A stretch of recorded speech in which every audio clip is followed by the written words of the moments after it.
আমার আজকের দেওয়া ভিডিওতে অনেকেই কমেন্টস করছেন পেঁয়াজ কিভাবে আমি সারা বছর সংরক্ষণ করি। আবার অনেকেই আমাকে জ্ঞান দিয়ে বলছেন যে পেঁয়াজ এভাবে মিথ্যা কথা বলেন কেন, পেঁয়াজ নষ্ট হয়ে যায়। ভাগ্যিস এই ভিডিওটা বাড়িতে গিয়ে করছিলাম। এবার যারা আমার কাছে টিপস চাইছিলেন তাদেরকে বলি, দেখেন আমার পেঁয়াজগুলো যেগুলা কালচে দু একটা হয়েছে এগুলা কিন্তু নষ্ট হয়েছে, বাদ বাকি সব পেঁয়াজ কিন্তু ভালো আছে। সো কালচে কোন পেঁয়াজগুলো হয়ে যায় চলেন এবার আপনাদেরকে বলে দিই, এবং কোন কি ওয়েতে আপনি পেঁয়াজ রাখলে পেঁয়াজ ঠিক থাকবে সেটাও বলে দিই। প্রথম কথা হচ্ছে আমাদের এই বেডরুমে কেউ থাকে না, এবং সেকেন্ড কথা হচ্ছে আগে আমরা আমাদের নিচের ফ্ল্যাটে এই পেঁয়াজ রসুন রাখতাম, সেখানে ওয়াল চুয়ে চুয়ে পানি পড়তো, এবং একবার আমরা ঢাকা থাকা অবস্থায় ওইখানে গিয়ে দেখি পেঁয়াজ নষ্ট হয়ে গেছিল পানি এসে। সো এবার আমরা এই রুমটা সিলেক্ট করে আমার শাশুড়ি মা এখানেই রাখছেন। সো চলেন কিভাবে সারা বছর পেঁয়াজ রাখবেন প্রথম কথাটা বলি। পেঁয়াজ কেনার সময় অবশ্যই বাত্তি পেঁয়াজ, আমাদের ভাষায় বলে বাত্তি, বা আপনাদেরকে বলি নতুন পেঁয়াজ যেগুলো পানি পানি, এইগুলা পেঁয়াজ কখনোই টিকবে না। আপনাদেরকে দেখে যেটাকে বাত্তি পেঁয়াজ বলে, মানে আমার শ্বশুর আব্বা আমার শিখাইছে যে আমরা কোনো নতুন চাল দিয়ে ভাত রান্না করতে গেলে ভাতটা কেমন মানে পেগা, আমাদের এলাকার ভাষায় পেগা বা মানে কেমন জানি আঠালো হয়ে যায়, ঠিক এরকম পেঁয়াজ কিনতে গেলে পুরাতন পেঁয়াজটা কিনতে হবে। বাত্তি মিন্স পুরাতন।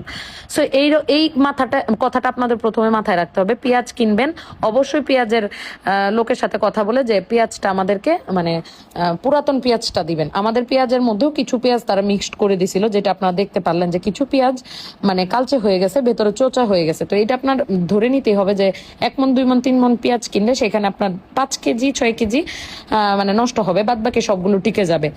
এটা হচ্ছে প্রথম কথা। আর এই যে এখন যে সবজিগুলো দেখতেছেন, মানিকগঞ্জ গেলে ভোরবেলার বাজার থেকে যে আমার শ্বশুর আব্বা এই সবজিগুলা কিনেন ঢাকায় খাওয়ার জন্য। ঢাকায় তো সব ফরমালিন থাকে, মানিকগঞ্জে সবকিছু কিন্তু ফ্রেশ থাকে। এবার চলেন সেকেন্ড কথাটা বলি। পেঁয়াজ যেই রুমে থাকবেন অবশ্যই আলো বাতাস পাস হইতে হবে। পাস না হইলে পেঁয়াজগুলো নষ্ট হয়ে যাবে অথবা রসুনগুলো নষ্ট হয়ে যাবে। রসুনের ক্ষেত্রে আপনাদেরকে ওই পুরাতন রসুন কিনতে হবে। নতুন রসুন কিনছেন তো সেই রসুনটা কোনোভাবেই টিকাইতে পারবেন না। এই যে দেখেন, এটা হচ্ছে ওই যে আমাদের বাড়ি দেখা যাচ্ছে, আর এটা হচ্ছে বাড়ির ভিটায় আমরা যে পেঁপে গাছ লাগাইছিলাম। আমি বাড়ি গেলেই কিন্তু নিজের হাতে পেঁপে পেরে নিয়ে আসি। আপনাদের ভাইয়া আমি কলার মোচা পেঁপে মানে ফ্রেশ যত শাকসবজি আছে সবকিছুই আমরা বাড়ি গেলেই নিয়ে আসি।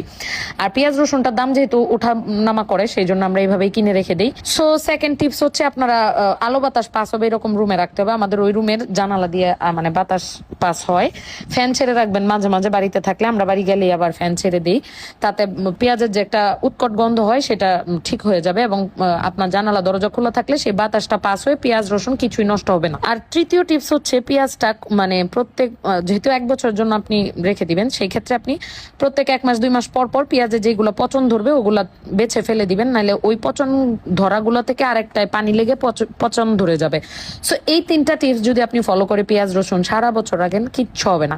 প্রথম টিপসটা আমি তো বলেই দিলাম, এটা খুবই কার্যকর, আপনাকে এটা মেনেই চলতে হবে যে পুরাতন পেঁয়াজ কিনতে হবে। দেখেন আমার শ্বশুরকে